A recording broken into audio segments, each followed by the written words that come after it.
તો જો અમે નીકળી ગયા છીએ એક શુભ કામ કરવા માટે, નહીં ચેતન? ફાઇનલી આપણું ડિસિઝન થઈ ગયું છે. ડિસિઝન થઈ ગયું અને સપનું પૂરું કરવા માટેનું પહેલું કદમ લેવા માટે અમે જઈ રહ્યા છીએ.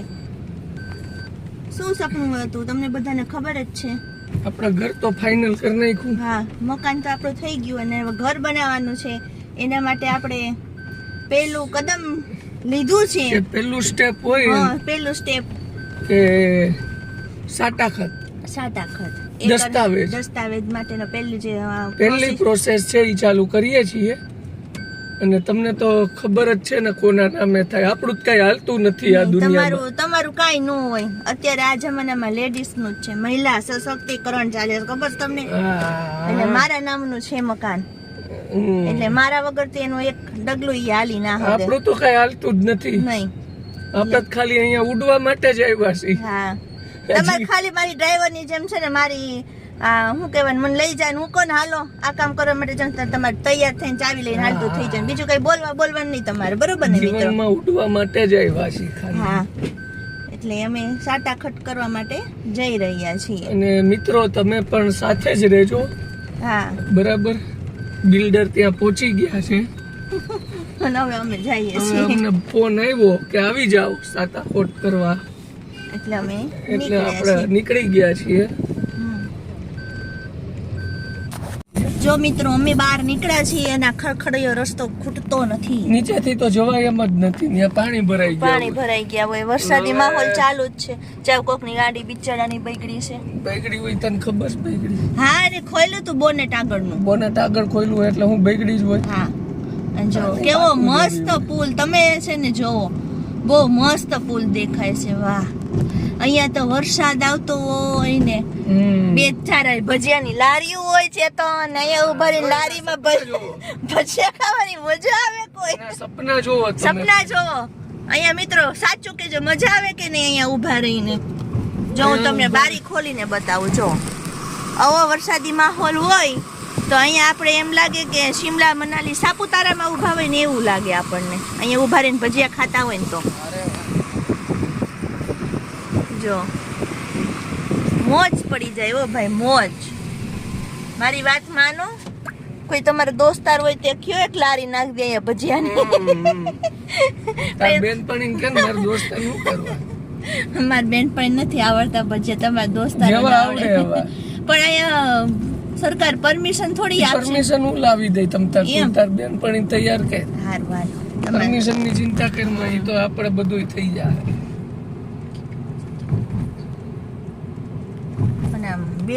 બિલ્ડિંગો મસ્ત દેખાય છે. આ શું છે, જે પાણી નથી આવ્યું ને પેલા ઓલું છે. પછી જો વરસાદ પડ્યો, હા જો અહીંયા ટ્રેન જાય. જો વરસાદ પડ્યો અને અહીંયા રેલ આવી ગઈ તો આ બધો નજારો બધો વિખાઈ જશે. અને અહીંયા રોડ હાલો કઈક કર્યું તો છે, હાંધા હુંધી મારીને ખારું કાર્ય તો કર્યું. હા, કારણ કે ઊંચો લીધો રોડ, નીચો હતો એટલે પાણી ભરાઈ જતું. હવે નહીં પાણી ભરાય. પછી તો વરસાદ ઉપર આધાર રાખે છે. તો રોડ ખડબચડો કરી નાખ્યો છે, એટલી મને ખબર છે. તો અત્યારે બધે ખાડા પડી ગયા. હા, હાઈવે ઉપર પડી ગયા છે. તો સમાચારમાં આવતું હતું નવસારીના રોડ ઉપરથી ડામરની ચોરી, ખાડા પડી ગયા. એટલે મોબાઈલમાં સમાચાર આવતા તો બોલો, ડામરની ચોરી. હા, ડામરની ચોરી એટલે કે ખાડા પડી ગયા એમ. આવી ગયા હાટાખટ કરવા. પણ ભાઈ ક્યાંક બહાર ગયા લાગે ચા પાણી પીવા. ના જો વ્યૂ જોવો તમે, પાણી જો ગટરનું બધું ભેગું. ઓ ભાઈ, મિક્સ પાણી. કાલિયા વાડી કહેવાય, એટલે અહીંયા બધું કાળું જ હોય. જો બધું કાળું દેખાય. કાળી બે, કાળું પાણી, માણે કાળા જોવા મળશે. હા, કાલિયા વાડી છે એટલે અહીંયા ઓલો કાલિયા નામનો રાક્ષસ અહીંયા આવ્યો હતો, એટલે નામ કાલિયા વાડી પડ્યું. એવું કઈ નથી, તમે આઈ હાકી મારો માં. એવું જ છે.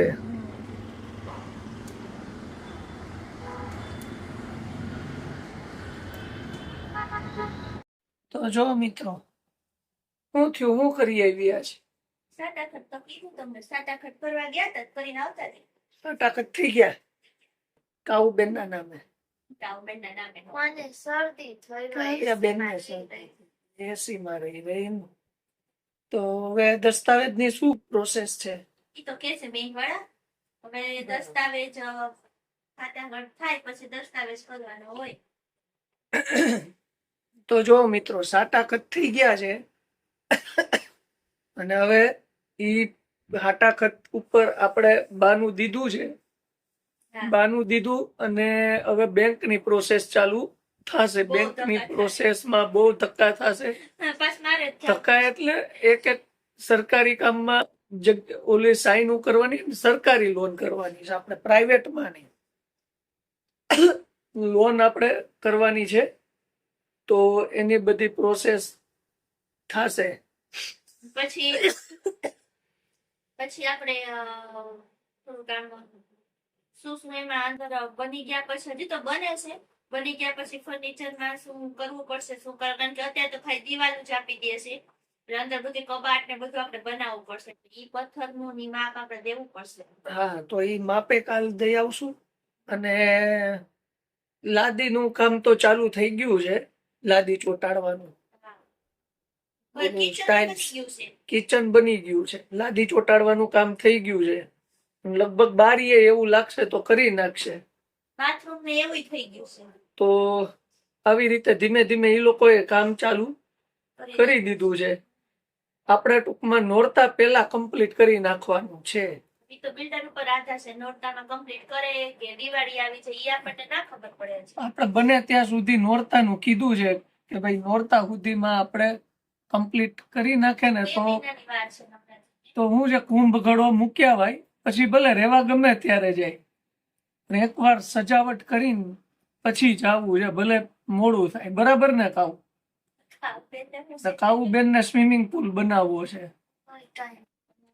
નહીં તો અગાસીએ બનાવી નાખે. નરેશભાઈ કીધું જ છે કે અગાસીએ બનાવી દઉં સ્વિમિંગ પુલ.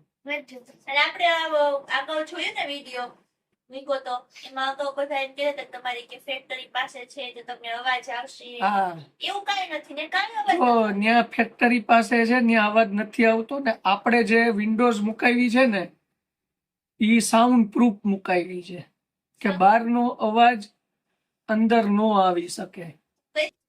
હા, ઈ સાઉન્ડ પ્રૂફ મુકાવી છે એટલે અવાજનો ડિસ્ટર્બન્સ જરાય નહીં આવે. કઈ અવાજ આવતો અને નથી. તમે એવું પણ લખ્યું હતું કે પેલો માળ બીજો લેવાય. ઘણા એમ લખ્યું હતું બીજો લેવાય, પણ બીજો નો લેવાય કારણ કે છે ને ભવિષ્યમાં આપણને તડકો લાગે, વરસાદ લાગે. તો નક્કી પેલો માળ કર્યો છે. જુનાગઢ ચોથો માળ છે એટલે અમને ખબર છે એટલે અમે પહેલો જ માળ રાખ્યો. અમને પહેલો માળ વધારે પસંદ. પેલો માળ રાખ્યો છે, ફર્સ્ટ ફ્લોર રાખ્યો છે. અને આવી રીતે બધું નક્કી કરીને હવે લોનની પ્રોસેસ ધીમે ધીમે ચાલુ કરશું. બરાબર. અને જોઈએ હવે કેટલી લોન થાય છે અને કેટલું ભરવાના થાય છે. કેવડી લોન મૂકવાની છે? 5 રૂપિયાની લોન મૂકવાની. 5 રૂપિયા તો ઈ કરતા આપણે અત્યારે લિક્વિડ માર્કેટ ફંડ લઈ લેવું. એટલે હું લિક્વિડ મની એટલે હું પણ ઈ તને ખબર. મેં તો પૂછ્યું છે એટલે હું માર્કેટ મની માંથી લિક્વિડ મની લઈ લઈ અને બેંક આપણે બિલ્ડર ને આપી દઈ ત્યાં સુધીમાં લોન ની પ્રોસેસ થઈ જાય. એવું આપણને નો ખબર પડે હો માલિક. બરાબર ને મિત્રો? સાચું કીધું ને? પાણી જેવું હોય છે. હા હા. અને એમાં લિક્વિડ મની શું છે એ તમને ખ્યાલ હોય તો નીચે કોમેન્ટ કરજો. બરાબર છે? એકચ્યુઅલી આ તમારો આમ તો કહું ને કે વિષય નથી. CA હોય કે CFA હોય ને એને ખ્યાલ આવી જશે. પણ છતાંય જો તમને ખ્યાલ હોય કે લિક્વિડ મની શું, મની માર્કેટમાંથી આપણે લિક્વિડ મની બેંક પાસેથી કઈ રીતે લેવાય અને કેટલા આપે, એ જો તમને ખ્યાલ હોય તો નીચે કોમેન્ટ કરજો. નવું લાવ્યા લિક્વિડ મની. લિક્વિડ મની આવે ઈ બેંક. તમને ખબર હોય ને તો હર્ષદ મહેતા ઉપર સ્કેમ થયો હતો. બરાબર. હા, હર્ષદ મહેતા ઉપર જે સ્કેમ થયો હતો ને, ઈ જે પૈસા લાવતો ને બેંક માંથી રિસિપ્ટ દઈને પૈસા લાવતો. બરાબર. અને બેંક ને પૈસા વ્યાજ સહિત આપતો, એ લિક્વિડ મની કહેવાતું. એક રાત પૂરતા પૈસા આપે. એક રાત પૂરતા હા. બે. બેંક એટલે ઈલીગલી કહેવાતું. પછી સરકારે આ બધો સ્કેમ થયો ને પછી એને લીગલી કરી નાખ્યું. હવે ઈ લીગલી કઈ રીતે કર્યું કે ક્રેડિટ કાર્ડ થ્રુ તમને ક્રેડિટ કાર્ડ આપે છે બેંક. હા. કેટલા દિવસ વાપરવા આપે છે? 45 દિવસ વાપરવા આપે છે. તો ઈ જે પૈસા વાપરો છો ઈ તમારા છે? તમારા છે કે બેંકના છે? એટલે ઈ તો હોય બેંકના પૈસા તમે વાપરા તો એ લિક્વિડ મની થયું. છે. ઉધારી દે એમ કે. હા. બીજી જનરેશનમાં AI મની હશે. એટલે આ જે હું કહું છું લિક્વિડ, એ એક્ઝામ્પલ આપ્યું તમને કે એવું લિક્વિડ મની હોય. ટૂંકમાં બેંક તમને અમુક દિવસ પૂરતા ઉછીના આપે જેનું વ્યાજ ન લે, લીગલી. અને એને મની માર્કેટમાંથી આપણે અમુક મોટી મોટી કંપનીઓ હોય ને જે ઈ લિક્વિડ મનીનો ઉપયોગ કરતી હોય. આપણે થોડા મોટી કંપની છે. ના આપણી નાની કંપની છે એટલે આપણે તો લોન જ લેવાની હોય. લિક્વિડ મનીમાંથી લોનમાં ટ્રાન્સફર કરી દેવાના. બરાબર ને? જોશું. જોવાનું લિક્વિડ મની કેવી રીતે જોયું? એ તો પાણી વાળું. એ પાણી વાળું હોય કાકા. પણ કાવ્યા એમ કે 5 રૂપિયાની લોન મળે. સપનામાં. એ સપનામાં. સપનામાં મળે. તો આવી રીતે બધું નક્કી કર્યું છે. હવે ધીમે ધીમે તૈયાર થાય ને એટલે પાછી એકવાર આપણે ઘર દેખાડી દેશું કે કેવું લાગે છે. બધું ટાઇલ્સ ને બધું લાગી જાય એટલે સેકન્ડ વ્યૂ જોઈ લેશું. બરાબર ને? તો ચાલો મિત્રો હવે આગળ વધીએ ને જમવામાં શું બનાવ્યું છે કે એ લિક્વિડ બનાવ્યું. તો જોયું આવું બધું અમે કર્યું આજના આખા દિવસની અંદર. અને હવે ચાલો રસોઈનો ટાઈમ થઈ ગયો છે તો રસોઈ બનાવી, કારણ કે આ બધા કામ પતાવતા છે ને સાંજ પડી ગઈ, મોડું થઈ ગયું. ચાલો રસોઈ બનાવી લઈએ અને આ સાથે આપણે આજનો વ્લોગ અહીંયા પૂરો કરીએ. નેક્સ્ટ વ્લોગમાં પાછા મળશું અને અમારી સાથે ને સાથે રહેજો કે અમે કેવું મકાનને ઘર બનાવીએ છીએ, કેવી રીતના ફર્નિચર ને એ બધું કરીએ છીએ. તો સાથે રહેજો. તો ચાલો બધાને જય શ્રી કૃષ્ણ, જય માતાજી.